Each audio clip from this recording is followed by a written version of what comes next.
Hallowed are the Ori, the most merciful, the most wise. Truly I say unto you, the power of the Ori cannot be doubted, cannot be denied.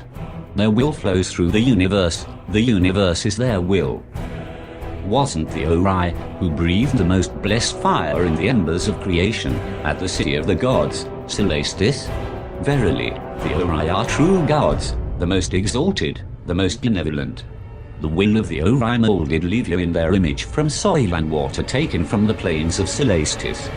They declared upon her, be, and she was. And they unveiled to Laevia the path to enlightenment, and revealed to her, Unicus, Veritas, the truth of the universe. For the Ori do not shield this knowledge, as the others might, selfish in their powerful advantage. And they exhorted Laevia not to veer from the path to enlightenment. For the abatement of such action is eternal banishment from the flames of enlightenment. Truly I say to you, the one who rejects the path shall be cast away from the chambers in the city of the gods, and their everlasting warmth. And time had come to pass, when Laevia begun to doubt the power and the wisdom of the Ori. The land beneath the seventh layer of heaven was infested with evil, and the people were perishing from disease and famine. Their carcasses strewn across the hills and valleys, and their flesh a feast for beasts and vultures. Glory be to the Ori, for they are the masters of all things, and they abhor evil wherever it hides. Alas, Laevia queried the Ori about the affliction of the people, and the Ori castigated Laevia for her lack of belief. Do not be entranced with things you do not understand, for it is our wisdom that manifests the fate of those who lie beneath us. Their purpose is only to serve the power of all that is just and righteous. The people have been strayed from the path to enlightenment, and seeds of disbelief to the plan of ascension have been sowed by the others. Cursed be their name. Do not foster those who capitulate to sinister practices, for the incarceration is eternal darkness and destitution. And Laevia proceeded to the hills of Colosseum, which overlooked the plains of Celestis, to atone herself for her lack of faith. Alas, the others, cursed be their name, appeared to her in a blinding deceiving light, and implored Laevia to offer assistance to the people, and to forsake the righteous decree of Ori. Disheartened, Laevia accosted the others to help the people themselves, for they had the power to do so. Yet the others refused. Such are their maledicted ways, cursed be their name, to shield Unicus Veritas from those beneath them.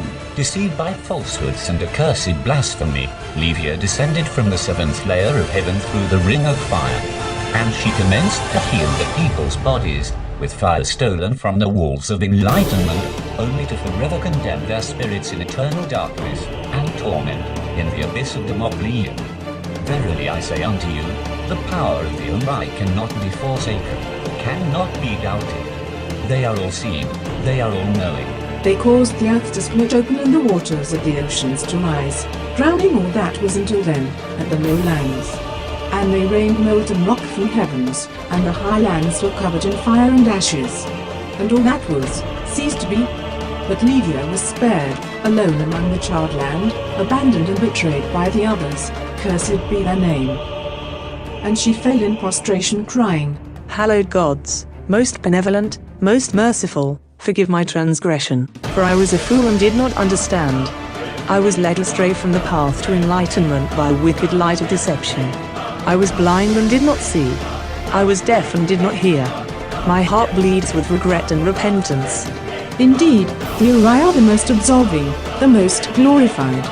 For they saw the spark in Laevia's heart, and in their wisdom they bestowed Laevia the means to amend her treachery. Behold, your fate, woman. For you are going to be the mother of all that is to come in the world that is just and righteous.